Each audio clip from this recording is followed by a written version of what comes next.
From the most vicious individuals you'll find donning Imperial uniforms, to the apparent light side warriors with more blood on their hands than you likely imagined. Thanks to the deadly gift that is listofdeathswiki.com, here are the Star Wars galaxy's most homicidal beings. Gareth here from What Culture Star Wars, and here are the 10 deadliest characters in Star Wars history. Number 10, Emperor Palpatine. Though he may not technically be directly responsible for anywhere near as many deaths as some of the names to come, how can you put together a collection of the galaxy's deadliest figures without mentioning the person behind some of the most impactful killings in Star Wars history? The Dark Lord of the Sith actually only directly dealt out death on a few occasions during his horrific time in the galaxy far, far away. Slicing and electrocuting his way through a few Jedi Masters in Revenge of the Sith, impaling Savage Opress in the Clone Wars series, and of course killing his old master Darth Plagueis in his sleep. Lovely. But with Darth Sidious' fateful unleashing of the galaxy-changing Order 66, resulting in nearly the entire Jedi Order being wiped from existence, that near 10,000 number of Force-sensitive kills are definitely enough to mark the Emperor out as one of the most lethal Star Wars presences to have ever cackled. Number 9, Count Dooku. Making his one-time master look like something of a saint by comparison, Count Dooku was behind a staggering 1,500,625 deaths in total. Now admittedly, if you're not exactly the biggest pro-droid fan of this galaxy far, far away, the Fallen Jedi's death count may not leave you audibly gasping as much as some of the other names you'll find in this deadly collection. But if you do have a soft spot for even those separatist battle droids regularly found clashing with clones, Jedi, and Gungans, then that 1,500,598 number of Dooku-induced droid destructions during the Clone Wars animated series in particular makes for pretty tough hearing. That colossal amount of devastation came about after Dooku ordered the destroying of his own command ship to take out Asajj Ventress, Obi-Wan Kenobi, and Anakin Skywalker. And he wasn't even successful. Adding to this eye-watering amount of murders, Dooku stabbed ministers and force-choked enough folks to make Darth Vader proud. But arguably his most infamous killing involved the electrocuting of his aforementioned former apprentice, with Ventress sacrificing herself to save Quinlan Vos during the Dark Disciple novel. Number 8, Luke Skywalker. After you were finished celebrating the obliterating of the moon-shaped space station during 1977's Star Wars, did you ever spare a moment to think about just how many folks Luke Skywalker blasted to smithereens? How many families were left without Imperial officer fathers, mothers, sons, daughters, and so on? No, you did not, you monster. Away from that staggering reported 1,549,209 killings when blowing up the Death Star in Episode 4 though, the son of Anakin also gunned down a number of stormtroopers and TIE pilots during that film alone. From there, the savior of the Rebel Alliance took out a further 43 enemies in The Empire Strikes Back, before adding another 20 to his murderous collection in Return of the Jedi. All of those stormtrooper fatalities, Death Star casualties, and eventual Dark Trooper kills during his Season 2 of The Mandalorian appearance were just about tolerable. Number 7, Lando Calrissian.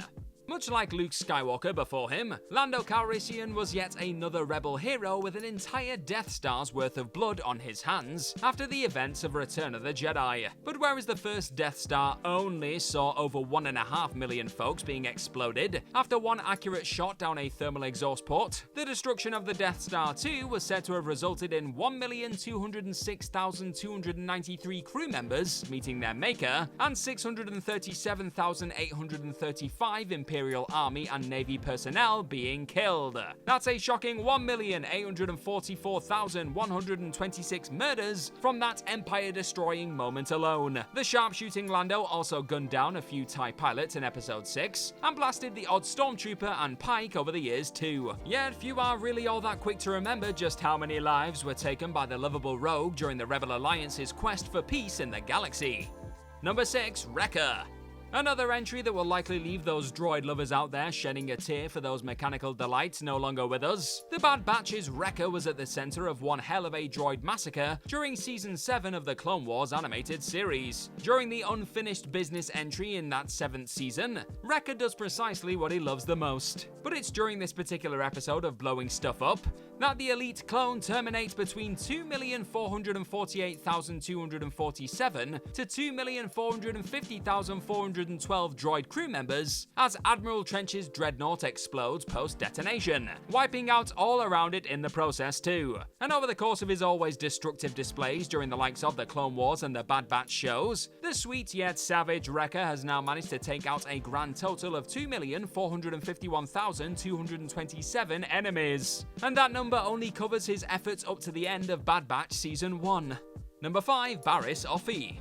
Another fallen Jedi who has something of a shocking history when it comes to taking droid lives. Barriss Offee once played a large role in the bringing down of an entire separatist droid factory on Geonosis. Coming during the Clone Wars Season 2's aptly named Weapons Factory episode, both Offee and fellow Padawan Ahsoka Tano were able to eventually successfully blow up this droid hive. And according to List of Deaths wiki, the pair brought down just over 3,500,000 droids during their dangerous mission. That's a lot of mechanical rubble. And during her eventual wander towards the dark side, Offee would also force-choke Letta Termund in a bid to conceal her part in the fateful bombing of the Jedi Temple. That shocking attack on the Jedi Order would then kick off a series of events that ultimately led to one of the galaxy's most important characters also turning her back on the space wizards aiding the Republic. And that same figure also just so happens to have notched up an even more startling amount of Star Wars eliminations than her one-time mate. Number 4. Ahsoka Tano. With the one-time Jedi and Clone War commander sharing those aforementioned 3.5 million droid takedowns with Barriss Offee during the second battle of Geonosis, Ahsoka Tano's kill count ultimately comes in at a massive 4,002,914 after adding in the rest of her many death blows. Simply put, you name them, this legendary Togruta has likely cut them down. Many a droid was blown up or stylishly sliced to pieces throughout her run in the Clone Wars, and even Mandalorians didn't really stand a chance against the dual-bladed badass. And who knows, with her live-action Disney Plus show now right around the corner, perhaps Tano could even end the year inside of the top 3 of this particularly infamous list of killers. What an honor. Number 3. Director Orson KRENNIC. Director Orson KRENNIC simply did not mess about during his brief time in this galaxy far, far away. The initial commander of the first Death Star left quite the path of destruction in his wake, with easily his most devastating moments coming during the fall of Jeddah City in Rogue One, a Star Wars story. Here, the merciless director targeted the sacred city on the moon of Jeddah with the Death Star superlaser as the Empire tested its capabilities. And it turned out that this massive kyber crystal-powered blast was quite effective. And by effective, I mean it almost wiped out the entire population of the moon, with only a few survivors remaining on the decimated rock in space that once contained 11.3 million living beings. Add into that his various orders to kill Lyra Erso and a number of other innocent souls throughout that 2016 feature, and you have one of the most deadly one-film showings in Star Wars history. Number 2. Grand Moff Wilhuff Tarkin.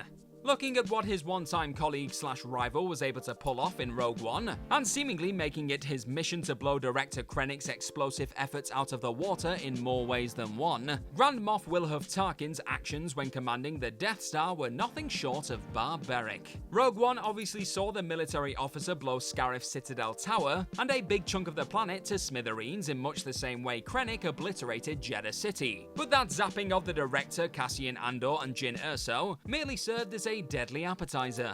A New Hope took things to a different fatal level altogether. In a demonstration of the Death Star's true power, rather than just blast a portion of the planet, Tarkin decided to completely destroy Princess Leia Organa's homeworld of Alderaan before her very eyes. And just how many voices cried out in terror before being suddenly silenced, I hear you ask? Well, it wasn't merely millions, as Obi-Wan Kenobi alluded to during Episode 4, it was in fact billions. 2 billion to be exact perished during that shocking display of unlimited power. But even after all that, Tarkin's still not the biggest bringer of death in Star Wars history. Number 1. General Armitage Hux. He may be more commonly remembered for his many bouts of squabbling with Kylo Ren and various unintentionally hilarious vocal eruptions, but the sequel trilogy's ever-present First Order general will always possess the dishonor of being the person who pulled the trigger on the biggest massacre ever to go down in a Star Wars feature. In the immediate aftermath of giving the order to destroy the entire New Republic in The Force Awakens, Starkiller Base's superweapon managed to destroy the entire Hosnian system with just one catastrophic attack. Hosnian, Cortilius, Ratio, Cardota, and the New Republic capital of Hosnian Prime were all ripped apart by the blast, meaning that a grand total of over 155 billion beings were all estimated to have been silenced by Hux's deafening order. And after sitting as easily the most deadly being in the history of this galaxy far, far away, how did the mighty Armitage bite the dust? By getting suddenly gunned down out of the blue after Allegiant General Enric Pride saw through his poor attempts to deceive him in the Rise of Skywalker. Couldn't have happened to a nicer guy. And that's our list. Know of any other seriously deadly characters in Star Wars history that we've missed? Well, let us know all about them in the comment section right down below, and don't forget to like, share, and click on that subscribe button while you're down there. I've been Padawan Gareth from What Culture Star Wars. May the Force be with you as always. Cheers for blasting on by, and I'm sure this is just where the fun begins for you wherever you are in this galaxy. Bye bye!